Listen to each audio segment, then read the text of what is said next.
So engaging, that's it, because I think that's important.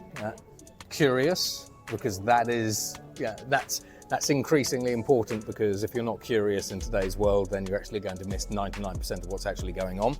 And then in terms of the third, basically I would say optimistic.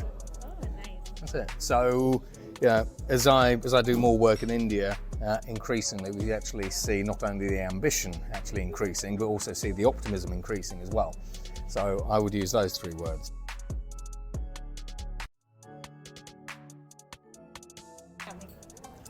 So I think for many years, basically, so I work across 100 different countries at least.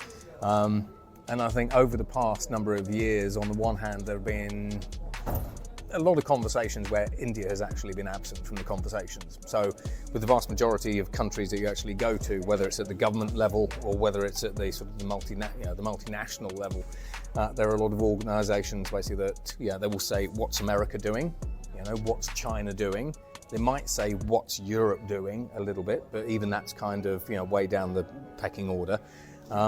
There generally haven't been that many sort of countries or organisations that have said, well, what is India doing?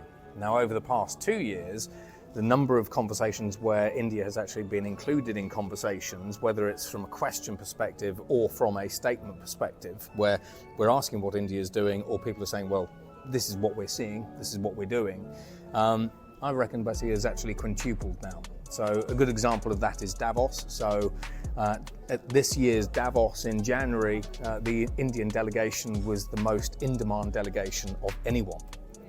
So on the one hand, I think India has sort of been behind the curve in quite a lot of different technology development and economic development. But now basically we see India increasingly trying to promote exports. So we're seeing the development of new infrastructure, new manufacturing and engineering capabilities. It's also trying to develop its own internal consumer market as well, both of which are actually underserved. When we have a look at the amount of foreign direct investment going into India, it's at historic levels.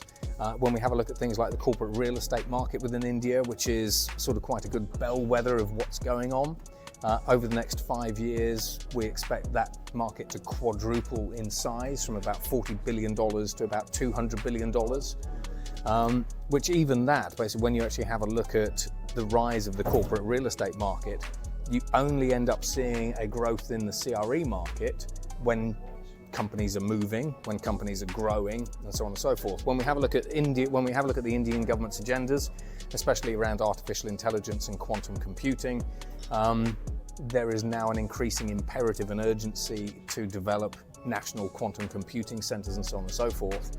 But I still think overall India's ambitions and strategy for, should we say, being the preeminent economy on the global stage is behind China's.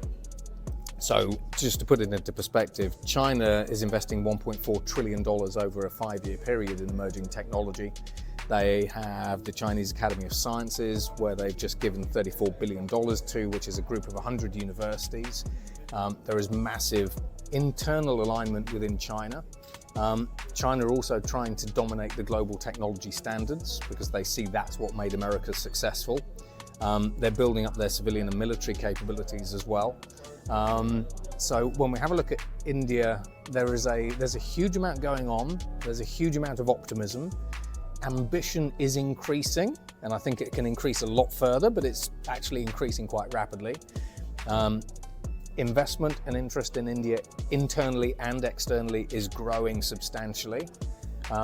It's very difficult to see why, with the right levers being pulled, India wouldn't be able to overtake China sooner rather than later.